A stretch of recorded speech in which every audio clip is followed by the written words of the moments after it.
नमस्कार। बिहार तक में आपका स्वागत है और मैं हूं सुजीत। उपेंद्र कुशवाहा ने अपनी राहें अलग कर ली है, इसमें कोई संशय की बात अब नहीं है। वो अपनी पुरानी पार्टी आरएलएसपी यानी कि लोक समता पार्टी को फिर से पुनर्जीवित करने जा रहे हैं। इसका ऐलान भी जल्द ही हो जाएगा। और जो विलय हुआ था जनता दल यू से 2 साल के अंदर में ये विलय उनका खत्म हो गया। 14 मार्च 2021 को आरएलएसपी का विलय जेडीयू में किया गया था। विलय होने के बाद पार्टी का अस्तित्व खत्म हो जाता है, लेकिन भविष्य को देखते हुए उपेंद्र कुशवाहा ने ऐसा नहीं किया और उस पार्टी को जीवित रखा। और वही पार्टी आज फिर से पुनर्जीवित होने जा रही है। तो नीतीश कुमार और उपेंद्र कुशवाहा का जो साथ था वो 2 साल भी नहीं चल पाया। 14 मार्च 2021 को विलय होता है और अब देखिए क्या स्थिति है। 2 साल भी पूरे नहीं हुए और राहें अलग अलग हो गई। उपेंद्र कुशवाहा जब आए जेडीयू में, उनकी पार्टी का विलय हुआ तो जेडीयू ने उन्हें तुरंत संसदीय बोर्ड का अध्यक्ष बनाया। उसके बाद विधान परिषद का सदस्य बनाया। उपेंद्र कुशवाहा ने भी हर एक मुद्दे पर बढ़ चढ़कर हिस्सा लिया। पार्टी के हर एक कार्यक्रम में हिस्सा लिया उन्होंने। पर ये आखिर ये दूरी बढ़ी कैसे, ये समझने की बात है। और एक और बात जो उपेंद्र कुशवाहा ने सवाल पूछा है कि आरजेडी के साथ क्या डील हुई है, ये भी एक महत्वपूर्ण बात है। देखिए, महागठबंधन सरकार जब बन रही थी तो उपेंद्र कुशवाहा काफी मुखर थे, बीजेपी पर खुलकर बोलते थे, बीजेपी के खिलाफ बोलते थे और महागठबंधन की सरकार बनाने के बड़े हिमायती थे वो। लेकिन सरकार बनने के बाद अचानक ऐसा क्या हो गया, उसके पीछे की वजह क्या है, ये जानना बेहद जरूरी है। उपेंद्र कुशवाहा केंद्र में मंत्री रहे हैं और वो चाहते थे कि जब महागठबंधन की सरकार बनी तो उस मंत्रिमंडल के वो सदस्य हों। लेकिन उसी दौरान नींव कहां पड़ गई आप देख लीजिए। उसी दौरान जेडीयू के कुछ नेताओं ने, जो उन्हीं की जाति के हैं, एक बैठक करते हैं और बैठक में ये बताया जाता है कि उपेंद्र कुशवाहा ने जो विलय किया था पार्टी का, वो पूरी तरह से विलय नहीं हुआ। उन्होंने अपनी पार्टी को अभी तक जीवित रखा है।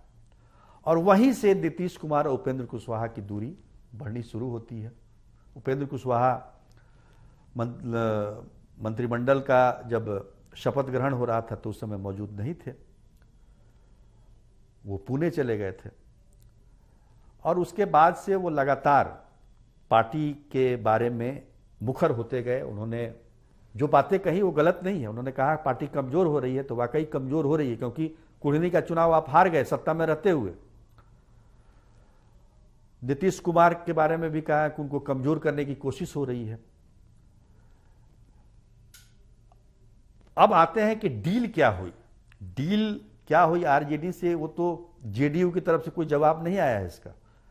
मुख्यमंत्री नीतीश कुमार ने तो साफ कह दिया कि उपेंद्र कुशवाहा के किसी बात का वो जवाब नहीं देंगे, नोटिस नहीं लेते हैं। लेकिन इसका जवाब, डील क्या हुई, इसका जवाब सुशील कुमार मोदी ने दिया। बीजेपी के वरिष्ठ नेता और राज्यसभा के सांसद सुशील मोदी ने उपेंद्र कुशवाहा का खुलकर समर्थन किया। अब ये आप संकेत समझिए। और उसके बाद उन्होंने कहा कि डील ये हुई थी, जैसा कि आरजेडी के प्रदेश अध्यक्ष जगदानंद सिंह ने 2 महीने पहले किसी इंटरव्यू में कहा था कि दिसंबर तक ही नीतीश कुमार मुख्यमंत्री रहेंगे, उसके बाद तेजस्वी बिहार की बागडोर को संभालेंगे और नीतीश कुमार केंद्र की राजनीति करेंगे, विपक्ष की राजनीति करेंगे। पर दिक्कत क्या हुई कि विपक्ष की राजनीति तो नीतीश कुमार करना चाहते थे, क्योंकि इसीलिए वो महागठबंधन की तरफ आए थे। पर विपक्षी दलों में जिस तरह का उनका वेलकम करना चाहिए था, जिस तरीके से हाथों हाथ लेना चाहिए था, वो हुआ नहीं। तो ऐसे में जब तक विपक्षी दल को एकजुट करने का फिर से एक बार प्रयास शुरू नहीं होता है, फिर से वो प्रधानमंत्री के उम्मीदवार नहीं बनते हैं, तब तक वो कैसे मुख्यमंत्री का पद छोड़ सकते हैं। यही कारण है कि जो नीतीश कुमार महागठबंधन सरकार बनने के बाद लगातार ये कहते रहे कि तेजस्वी यादव को आगे देखना है, इन्हीं को सब कुछ करना है, अचानक उन्होंने ये कहना बंद कर दिया और महागठबंधन विधायक दल की बैठक में उन्होंने ऐलान कर दिया कि 2025 का विधानसभा चुनाव महागठबंधन तेजस्वी यादव के ही नेतृत्व में लड़ेगी। तो ये जो तेजस्वी यादव को जो आगे करने की बात थी, ये कहीं ना कहीं उपेंद्र कुशवाहा को अच्छा नहीं लगा। उपेंद्र कुशवाहा खुद को एक तरीके से पार्टी का उत्तराधिकारी मानते रहे, पर अब तेजस्वी यादव को बढ़ा रहे हैं नीतीश कुमार, तो ये कहां से उपेंद्र कुशवाहा जिस उम्मीद में आए थे यहां पे, वो उम्मीद पूरी नहीं हुई। नीतीश कुमार जिस उम्मीद से महागठबंधन गए थे, वो उम्मीद पूरी नहीं हुई।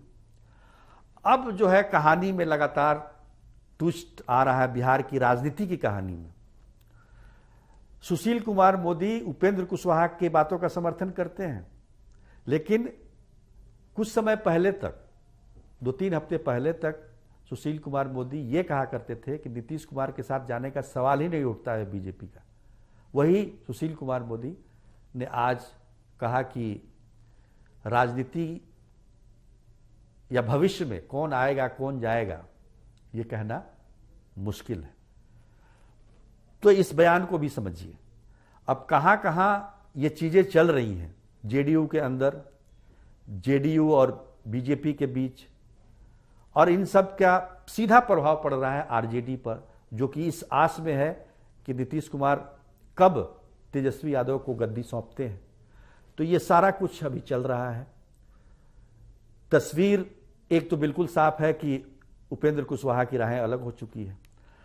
अब महागठबंधन का भविष्य कब तक है, क्योंकि जो पूर्व केंद्रीय मंत्री और जेडीयू के पूर्व राष्ट्रीय अध्यक्ष आरसीपी सिंह ने आज ये भी कह दिया कि महागठबंधन खत्म हो चुका है और उसकी औपचारिक ऐलान बाकी है। तो सब कुछ सामने है, पर एक चीज तो है कि उपेंद्र कुशवाहा ने जो बात कही आज, पार्टी में अभी हैं जेडीयू में, लेकिन कर्पूरी ठाकुर पूर्व मुख्यमंत्री बिहार के, उनके जयंती के अवसर पर उपेंद्र कुशवाहा को जेडीयू ने निमंत्रण नहीं दिया। इससे आप खुद ही अंदाजा लगा सकते हैं। आज के लिए बस इतना ही। तब तक के लिए नमस्कार।